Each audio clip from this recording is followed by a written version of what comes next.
Nima men hozir ko'ryapman-da. 20 dan ortiq menimcha kasalliklarni davolaysizlar. Atigi bitta prosedura narxi 350 ming so'm ekan.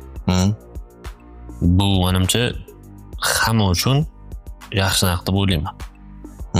Chunki ikkita ukol, ikkita dori olaman desangiz ham hozir 400 ming 500 ming ketadi-da. Lekin kelib turib 2-3 soatlik lecheniya olish 350 ming so'm bo'ladi.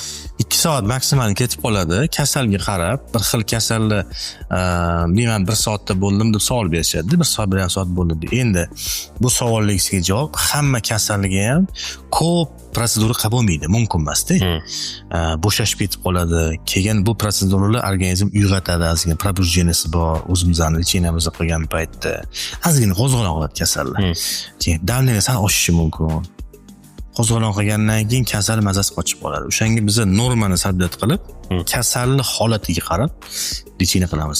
Konsultatsiya aytaman men, uzoq 2 soat vaqt ketadi sizga deb aytaman masalan. Hatto 1 soatda ham bo'lib qolishlari mumkin.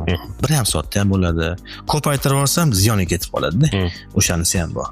Xo'p, bizda endi nima o'sha proseduralar ishlar nimalar qilinadi aka? Birinchi kelib tekshiramiz. Oldin kasal kelsa, MRT'sini ko'raman. MRT'siga qarab tekshiraman. Manual test, shu kinezologik test deymiz. Test tekshiramiz, qaysi mushaklar ishlayapti, qaysi ishlamayapti. Aktivatsiya qilamiz o'sha narsani, keyin shuni sarxanat qilishga harakat qilib, uje bittani ozuqasini beramiz. Test ham shu narxiga qo'shiladi. Hammasi qo'shiladi ichiga. Liniya ham kiradi, bu yerda egoterapiya ham kiradi. Tushunadi, juda ham zo'r. Agar sizlarga ham kerak bo'ladigan bo'lsa, ekrandagi nomerlar aynan sizlar uchun telefon qilib bemalol Donotikam konsultatsiyalariga yozilinglar. Rahmatullayev kinezologiyasiga kelsanglar, juda ham tajribali bizning doktorlarimiz bor. Ularni konsultatsiyaga yozilish uchun ekrandagi nomerlar aynan sizlar uchun.